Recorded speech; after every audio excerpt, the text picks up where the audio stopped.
What's up, guys? This is the Thursday Guys Golf and Gambling Podcast. I am your host, Slammin' Sammy. We've got a great show this week. We got the Valspar Championship. It's been a long week after, the Monday finish at the Players.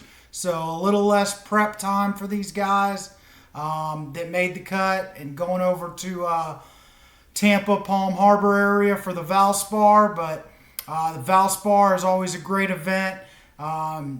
It's got a pretty strong field this week compared to weeks or years past.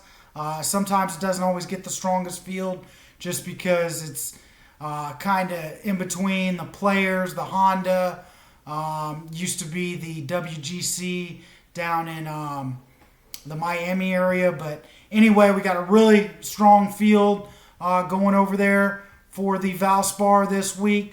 Wanted to get you those good picks so we can make that money, get back on the winning side of things. The Players, we didn't have Cam Smith, but let's get some good picks this week and get you to cash some tickets. So a little bit about the Valspar. Like I said, it's in Palm Harbor, Florida, which is just outside of Tampa. It's located at, the tournament is at Innisbrook Resort and Golf Club. The Copperhead course. This course is known for the Snake Pit, which is holes 16, 17, and 18. Two really hard par fours with a really hard par three stuck in between them at hole 17. The course is pretty long. It's over 7,300 yards, and it's got one last par 5, so it's a par 71. So par 71 coming in at over 7,300 yards. Can play very difficult. With this Florida swing, it's all going to depend on the wind. If the wind's down, these guys can get after it. But if the wind's up, then it can play very difficult. You usually see single digits winning here. Last year was somewhat of an anomaly with Sam Burns shooting 17 under. He almost got the record. The record's 18 under, I think, Vijay Singh back in the day. But usually it's right around 8 under to 13 under, something like that. And it could definitely stay in the single digits. Very, very good golf course, tough golf course. And so it should be a good week, especially with the field they brought this week. As far as past champions go, like I said, Sam Burns, last year's winner, was 17 under, just, pretty much ran away from the field. Keegan Bradley finished second. And then you had Paul Casey win back-to-back. Sam Burns was actually the only American in the last 5 years. And then prior to Paul Casey's back-to-back winning years, you had Adam Hadwin and Charles Schwartzel. So it's kind of a good mix of players that win here. It's kind of hard to pinpoint a style of golf game. We all know Paul Casey's a great iron player. Can hit it close. Usually his downfall is the putter. Same with those other guys. Adam Hadwin, good iron player. So, off the tee putting might not be as big as iron play this week, but of course you're going to have to make putts like you do every week. We saw that with Cam Smith to the Players. You make putts, you win golf tournaments, folks. That's how it goes. Anyway, that's a little bit about the course, a little bit about the past champions. I expect a difficult week if the winds are up, but if they're down, you could see some low scores. So let's get into the odds. I got 9 picks for you this week. Like I said, every week it's going to be between 8 and 11 picks, something like that.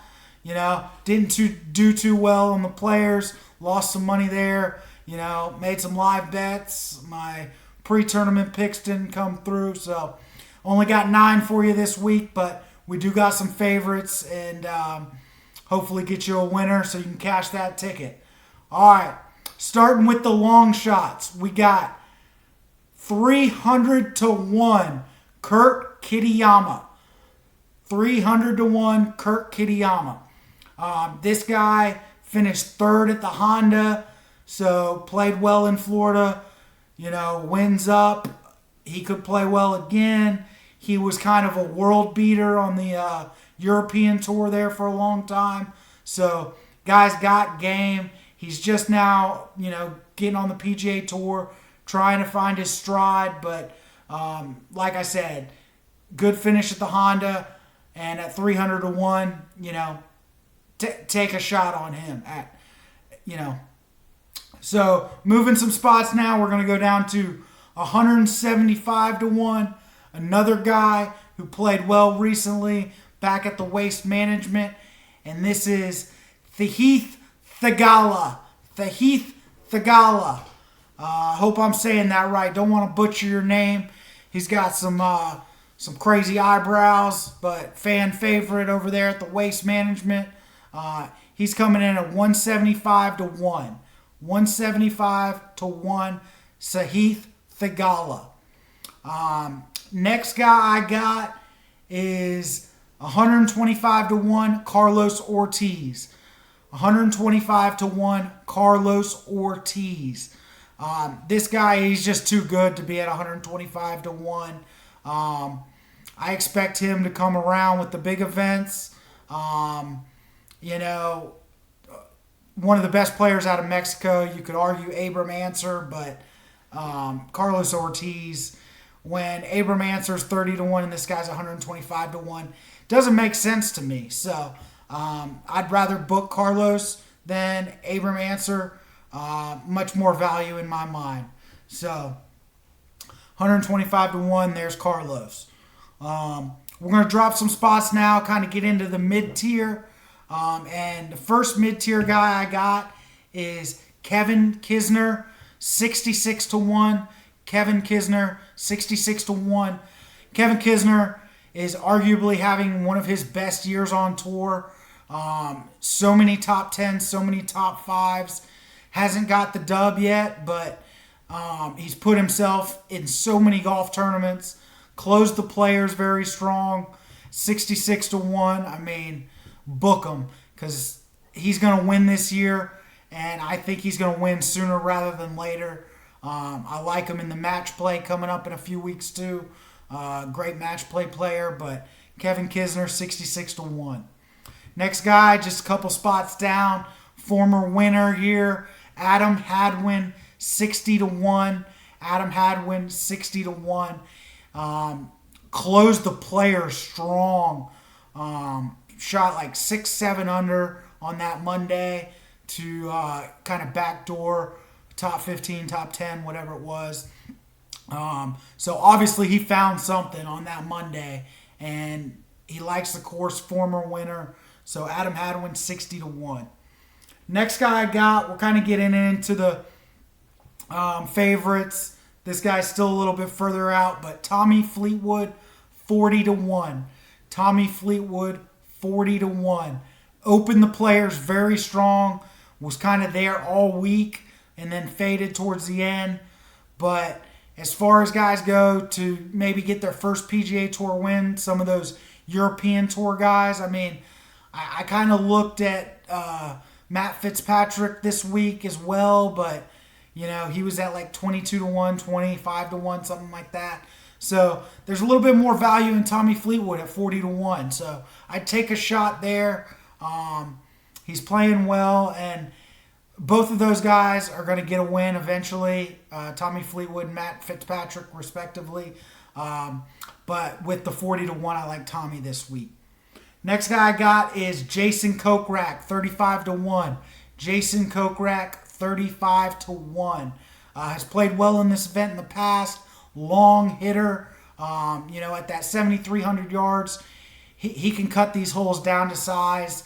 And, ever since he got a win and a second win, he's kind of just always in the thick of it nowadays. So, Jason Kokrak, 35 to 1. There's some value there. These last two picks I got for you, they're going to be some favorites. They're going to be some value. So look at these guys to be there. First one, Xander Shoofly Schauffele. You know, he didn't quite pan out at the Players, but at 22-1 value. Guys there every week. Can't say enough about this guy. World-class player, 22-1. Xander Shoofly. There is some value at 22-1. So go book it. And then one of the top 3 favorites, I had to do it, is Victor Hovland, 11-1. Victor Hovland, 11-1.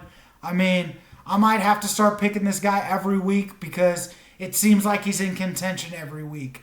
He's in a final pairing or he's in the next to last pairing.